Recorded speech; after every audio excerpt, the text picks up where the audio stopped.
Hi, and welcome to another edition of Microsoft Monday with Kyle Nehs. Kyle, it's good to see you again. It's been a while. How you been? Doing well, Mark. Good to see you as well, and happy to be back on Microsoft Monday. Excellent. So it's Microsoft Monday. I'm just going to let you dig right into it. So here you go. So looking back at the month of January, we actually got 33 new features and enhancements to the Microsoft Teams platform. So at this point, it's nothing crazy to say 33 new features or more. In most cases, Microsoft is continuing to pump out new updates for us to use, whether it's on Teams for phone, on our PC, in the room, for Teams displays. Really every facet of Teams is getting updates left and right. So just want to highlight some of our favorites from this past month. And as always, we'll link all the features and updates in the bio of this video, so you can go ahead and take a look in closer detail with all these features.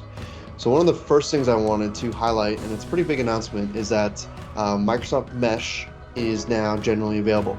So for those of you who aren't familiar with Mesh in Microsoft Teams, it's really about making you feel like you're physically co-located with others, whether they're across the country, they're maybe somewhere in the office, somewhere at home. But it really does this by kind of taking you into this immersive 3D spatial option in your Teams meetings, where you can collaborate with others, and just adds these extra elements to the meeting that wouldn't otherwise be there, or rather different from what we're used to in our Teams meetings today. This is only available for Teams Premium customers. So if you don't have Teams Premium, unfortunately, this isn't something you're going to have access to. But if you are a Teams Premium customer, then definitely take a look at this, even if it's just to test it out for the first time if you hadn't had the chance. Mark, I don't know about you. I have not had the chance to test out Mesh, but certainly. I definitely have not yet either, but something definitely I want to get into as soon as I can. Yeah, I agree with you there. Hopefully, we'll get access to it here at Lenovo, but time will tell, I think. So, yeah, that's, I think, probably one of the bigger updates from January. And then moving on to some other features, kind of going along, the license route and things that are coming with it, as well as Intelligent Recap is now included if you have Copilot for M365. So you can use Intelligent Recap after meetings to get a summary of the meeting, look at notes, tasks, go to if there's any mentions of your name during the meeting, for example. Even if you weren't even present during that meeting and you just want to catch up, Intelligent Recap is a great tool for that. So for any customers that are using or have the Copilot for M365 license, Intelligent Recap is now included in that license for you as well. So definitely take advantage of it if you do have that license. And then next up, just maybe some more fun things, or maybe minor things, I should say, but definitely I think will add some fun to the meetings and really just make our meetings a bit more efficient. One of those being decorate your background. So as you're looking right now at this GIF, users are now able to kind of decorate the background. It could be adding, in some cases, a little sparkle, or cleaning up your background if it's maybe a bit messy, or making it a bit festive if it's around the holidays. Just, again, something to kind of, bring some more liveliness to our Teams meetings, and especially if you have a background that's maybe not something that you love to show off all the time, but you want to spice it up a bit, then Teams is allowing you to now decorate your background. There's also plenty of other things you can now do. If you haven't taken a look at the video effects section of Teams, really over the last couple months, I definitely encourage you all to take a look at that. There's honestly an overwhelming amount of changes and features that you could do to your video. Snapchat's got a whole bunch of filters that, if you're familiar with Snapchat at all, a lot of them are pulled from the app itself and now live in Teams. So things like putting a mustache on your face, or that could be silly and fun, and other things that are maybe a bit more serious, but still I think all in light of making your Teams meetings more fun. And then what I'm really a big fan of, and again, this is probably a really simple thing for most, but the simplified audio and video controls. So instead of having to go to 3 dots, the more menu, and looking for audio and video settings, and then pulling that menu up, which honestly, I don't know about you, Mark, but I could never remember the fastest way to get there, or really how to get there, generally speaking, most times. But now, just a drop down next to the mic at the very top of your Teams meeting window, you can see all your speaker, your microphone, spatial audio, noise suppression, and additional audio settings right there. So it's really just quite literally one click. If you need to change your speaker or adjust the volume, you can go ahead and do so really quickly, which for someone like myself and Mark, I would venture to guess someone like you as well, who has a lot of different audio setups they could go ahead and play with. I think this is really great, especially if one decides not to work that day and maybe we need to use the backup option. I think this makes it a lot easier to flip between those options in your meeting. So a couple things on that real quick, Kyle. The first time that I did this, I saw this and I just kind of did it. It was just so intuitive. I just did it and didn't even realize it. And then later on, I just thought, wait a minute, how did I just do that? And I had to kind of go back through and retrace my steps because I didn't believe it was that easy. So it's a great improvement there. And you're absolutely right.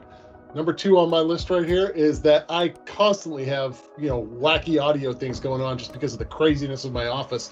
And just being able to do that real quick is extraordinarily valuable to me. I agree. And something that I didn't touch on that's also technically a part of this feature too is you'll notice there's also a drop down next to the camera button as well. And that's going to allow us to a lot more easily change anything that to do with our background. Like I have portrait blur on right now. If I wanted to take that off really quickly, I can just do it right from the drop down rather than again having to go to the more menu and then finding, a deeper menu that's buried. It just makes the things that I think we use the most in Teams meetings a lot more accessible, which I'm always a fan of. So kudos to Microsoft on introducing that. And then lastly, that's it for features that I wanted to highlight, but I definitely want to make sure we highlight a newly certified device from Lenovo, and that is our Thinksmart Bar 180. For those of you that are familiar with the Java Panic S50, this is Lenovo's version of that. It's going to have all the same internals, the same feature sets, really allowing you to take advantage of all the intelligent features that Microsoft Teams offers these days. But on top of that, we're bundling our services and our support around this, namely Lenovo Thinksmart Bar 180 will have full integration with Lenovo Thinksmart Manager.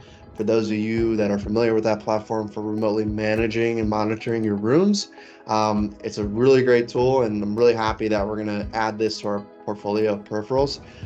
We will sell this as a standalone, so for those BYOD environments where you just want to have an intelligent camera and power the meeting experience off users' laptops, you can do that with Thinksmart Bar 180, as well as we're going to bundle it with our core full room kit, or rather offer a new core full room kit on top of our existing one.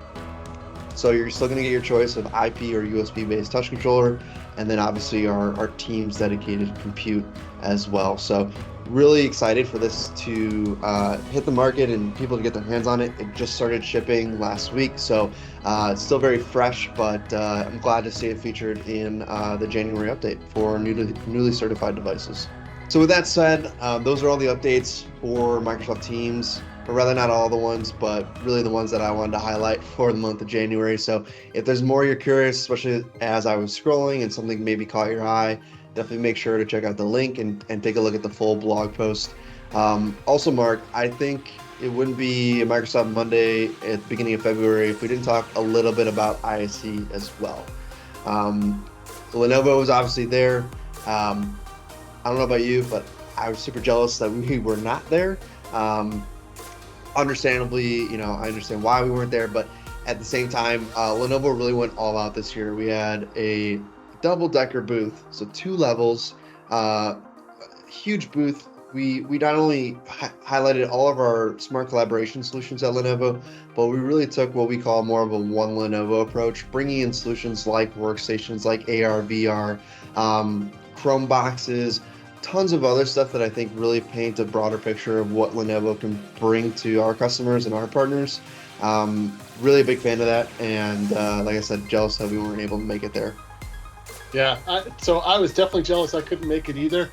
I was also very jealous of the booth itself. The booth was absolutely gorgeous. I wish we could do something like that here. I'm sure we will at some point in time, but that one Lenovo approach definitely got so much more attraction and attention because it wasn't just our SmartCollab. It was also our P10 was there, which I don't know if any of you know what that is, but that's our flagship of our desktop computes. We also had our digital signage there. We had Thinkvision there. We had our Chromeboxes there. I mean, it was just everything Lenovo had was all there. So if you had any interest in any part of Lenovo, it was there being represented. And I love that approach for Lenovo because we are so much more than just SmartCollab. Albeit, I'm mostly interested in the SmartCollab part, but we are definitely way more than just SmartCollab here. Yeah, I agree, Mark. And if all this booth talk, if you're curious to know what it looks like, I know you and I have seen it, but we'll link a video that includes a booth tour. rAVe Pubs actually made the video, but it's a really great booth tour. It takes you through the booth itself, obviously, but also highlights all the solutions that you and I just talked about. I think it's a really great video, and certainly I probably watched it more than one time, if I'm being honest. So have I, Kyle. Anyway, Kyle, it's time to get going, and I would like to thank you once again for being here. It would not be a Microsoft Monday without Kyle Nehs. That's for darn sure. So thank you for being here. Appreciate that, Mark, and yeah, looking forward to the next one. Maybe we'll see if we can top 33 updates for the month of February. Excellent. I look forward to it. So to everybody else out there, thank you very much for joining us here today on Microsoft Monday with Kyle Nehs. And I look forward to seeing you on the next one. Thank you so much for everything. Don't forget to like and subscribe to the YouTube channel, and I hope to see you again in the future.